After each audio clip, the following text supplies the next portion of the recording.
Dahulu, Vallecas adalah sebuah kota independen sebelum pada tahun 1950-an, kota tersebut dimasukkan dalam wilayah administrasi kota Madrid.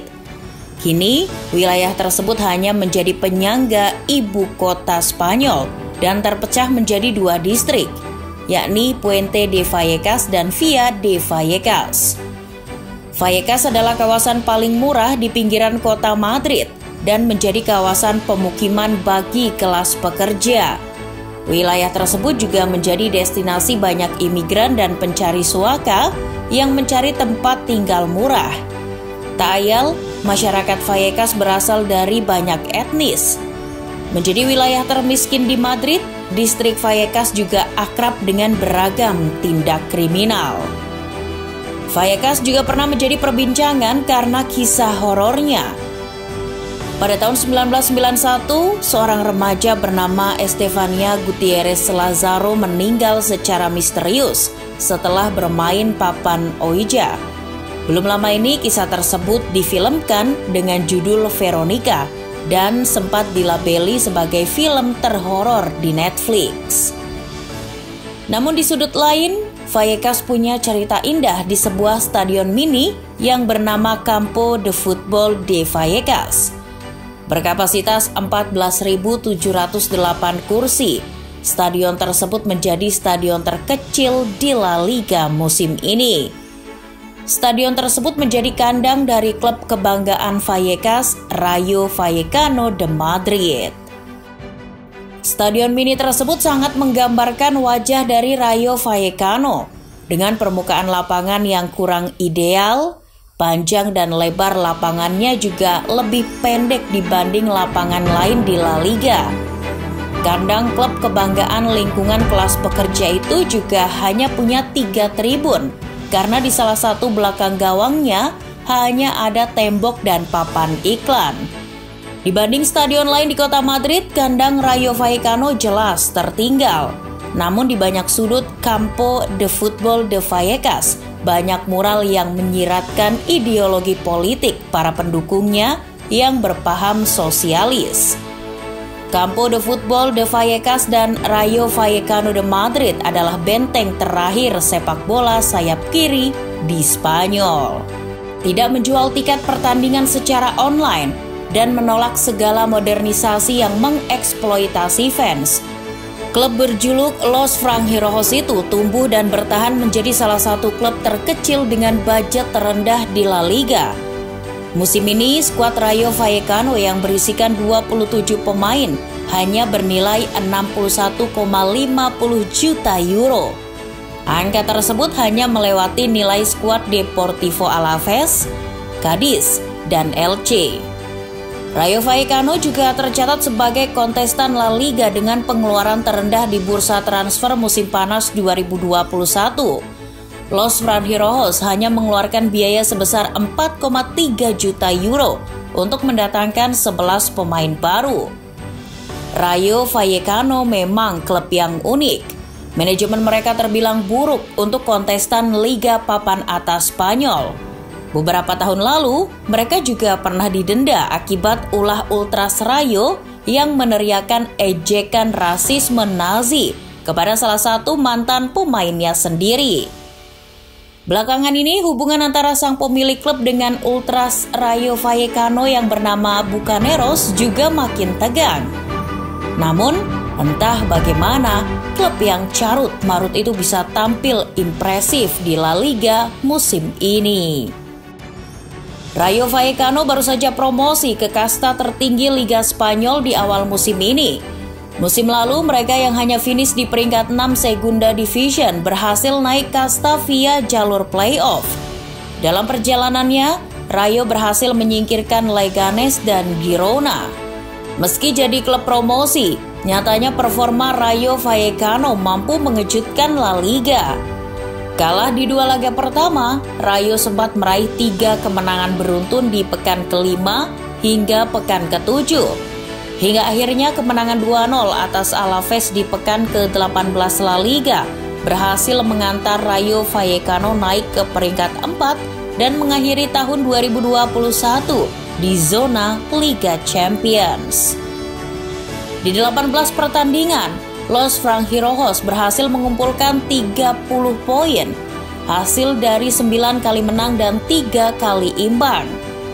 Sang pelatih kepala, Andoni Iraola, adalah orang yang paling bertanggung jawab terhadap performa apik Rayo Vallecano musim ini. Ditunjuk sebagai pelatih Rayo Vallecano pada musim panas 2020, Andoni Iraola adalah legenda hidup dan mantan kapten Athletic Club. Pelatih yang baru berusia 39 tahun itu adalah mantan murid Jose Luis Mendilibar, Ernesto Valverde, dan Marcelo Bielsa. Bermain keras, cepat, dan mengandalkan kedua sisi sayap adalah ciri khas taktik Iraola. Kebetulan, Andoni Iraola juga diberkahi dengan skuad yang lumayan. Di lini depan, Rayo diperkuat oleh Radamel Falcao yang baru datang secara gratis di awal musim ini. Bersama Alvaro Garcia, Falcao memimpin daftar top skor dengan torehan 5 gol. Total, penggawa Rayo Vallecano sudah menghasilkan 26 gol di La Liga musim ini. Selain lini depan, lini tengah Rayo Vallecano juga tampil cukup produktif. Randy Enteka yang baru dibeli dengan harga 1,3 juta euro dari Fuenlabrada telah menyumbang 3 gol dan 2 assist. Selain dia, ada Oscar Trejo yang telah menyumbang 8 assist dan tercatat sebagai pemuncak top assist di La Liga musim ini. Penampilan lini belakang Los Franjirojos juga cukup solid, digawangi oleh Fran Garcia, Esteban Savelic, Alejandro Catena, dan Ivan Bayu. Gawang klub kebanggaan Vallecas yang dijaga Stol Dimitrievski baru bobol 18 kali dalam 18 pertandingan. Musim ini, Rayo Vallecano juga berhasil mencatat beberapa rekor unik dan menarik di La Liga.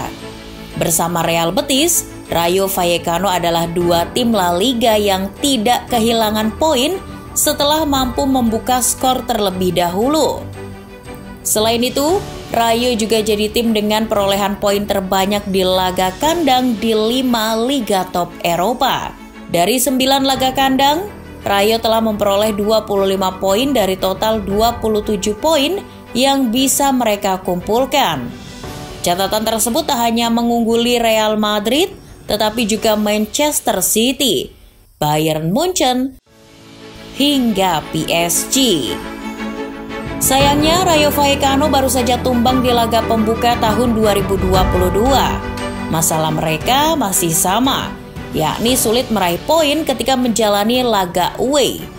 Bertandang ke Wanda Metropolitano, Rayo tumbang 2-0 dari juara bertahan Atletico Madrid. Kekalahan tersebut membuat posisi mereka di pekan ke-19 merosot ke peringkat 6 La Liga. Dari 10 laga tandang, anak asuh Andoni Iraola hanya berhasil mengumpulkan 5 poin, hasil dari 1 kali menang dan 2 kali imbang. Walaupun terlempar dari zona Liga Champions, setidaknya posisi Rayo Vallecano saat ini masih masuk di zona kompetisi Eropa. Bila mampu bertahan hingga akhir musim, pencapaian tersebut bakal jadi pencapaian tertinggi klub sepanjang sejarah. Meski telah berdiri sejak 29 Mei 1924, trofi tertinggi yang pernah diraih Rayo Vallecano hanyalah trofi Segunda Division di musim 2017-2018. 19 musim di La Liga, posisi tertinggi yang pernah dicatat Rayo hanyalah finish di peringkat 8 di musim 2012-2013. Sementara di kancah internasional, Los Franjirojos baru sekali merasakan kompetisi Eropa saat lolos hingga babak perempat final Piala UEFA musim 2000-2001. Meski sulit untuk mengulang prestasi yang sama di masa lalu, Rayo Vallecano kini tengah berjuang untuk mengetuk pintu langit. Dengan segala keterbatasan yang dimiliki, mereka masih keras kepala untuk bermimpi mentas ke kompetisi Eropa. Beberapa minggu yang lalu, saya memposting pesan yang mengatakan, memimpikan Liga Champions. Semua rekan satu tim saya memuji saya, mengatakan, hapus itu. Dan sekarang kita pergi untuk Natal di tempat Liga Champions, dan saya sedikit menertawakan mereka. Melihat performa mereka di awal tahun ini dan daftar tim yang sudah mereka lawan, Rayo Vallecano masih mungkin untuk terlempar dari zona Eropa. Harus diakui bahwa meski mereka jago kandang, Rayo masih sulit untuk menang atas tim-tim papan atas. Sang pelatih, Andoni Iraola, juga mengakui hal tersebut. Akan tetapi, tak ada yang tidak mungkin di sepak bola. Toh para pemain dan pendukung Rayo Vallecano belum menyerah dengan mimpinya. Lolos ke Liga Champions, Liga Eropa, atau sekedar lolos ke Liga Konferensi Eropa adalah suatu hal yang patut dinanti dari Rayo Vallecano di akhir musim nanti.